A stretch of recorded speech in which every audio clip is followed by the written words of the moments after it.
उड़ीसा के जिला कटक के छोटे से कस्बे सुंगड़ा में हरियाली और सुकून के दामन में एक नूरानी मरकज चमक रहा है। जामिया इस्लामिया मरकजुल उलूम सुंगड़ा। यहाँ से तालीम का सफ़र, ईमान और इंसानियत का पैगाम फैलता रहा है।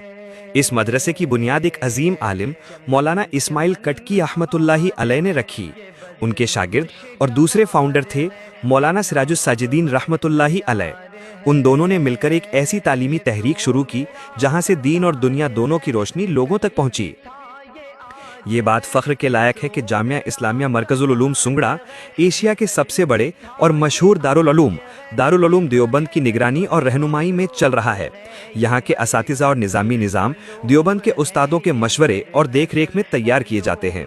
इस सिलसिले से ये मदरसा देवबंद के इल्म, सोच और तहरीक का एक रोशन फरा है। इस मदरसे के सरपरस्त रहे हजरत मौलाना हुसैन अहमद मदनी रहमतुल्लाह अलैह, जो हिंदुस्तान के अजीम मुजाहिद आज़ादी और देवबंद के बुजुर्ग उस्ताद थे। उनके बाद ये सिलसिला जारी रखा हजरत मौलाना सैयद असद मदनी रहमतुल्लाह अलैह ने, और आज उसी रोशनी को आगे बढ़ा रहे हैं हजरत मौलाना अरशद मदनी साहब दामद बरकातुहुम। यानी कि मरकजुल उलूम मदनी सिलसिले की रूहानी और तालीमी विरासत को जिंदा रखता है। आज इस मदरसे के मुहतमिम हैं मौलाना नकीबुल अमीन साहब दामद बरकातुहुम, जो अपनी इल्मी बसीरत और तालीमी निगरानी के जरिए मदरसे को नए दौर की ज़रूरतों के मुताबिक आगे बढ़ा रहे हैं। उनके जरिए तालीम, तज़किया और खिदमत दीन दोनों का संगम बरकरार है।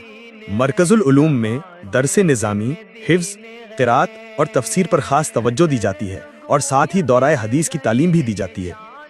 असातिज़ा अपनी तहक़ीक़, तजुर्बे और खिदमत के जरिए तलबा को सिर्फ इल्म ही नहीं बल्कि इखलाक और इंसानियत का पैगाम भी देते हैं। मदरसे का मकसूद है इल्म से इंसानियत तक रोशनी पहुंचाना।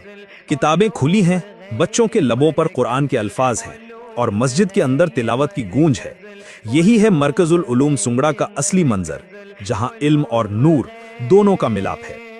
एक छोटा सा कस्बा लेकिन एक बड़ा पैगाम, कि जब नीयत साफ हो और रहनुमा बुजुर्गों के कदमों पर चलने का जज्बा हो तो छोटी सी जगह भी रोशनी का मरकज बन जाती है। जामिया इस्लामिया मरकजुल उलूम सुंगड़ा, इल्म, अमल और ईमान का संगम।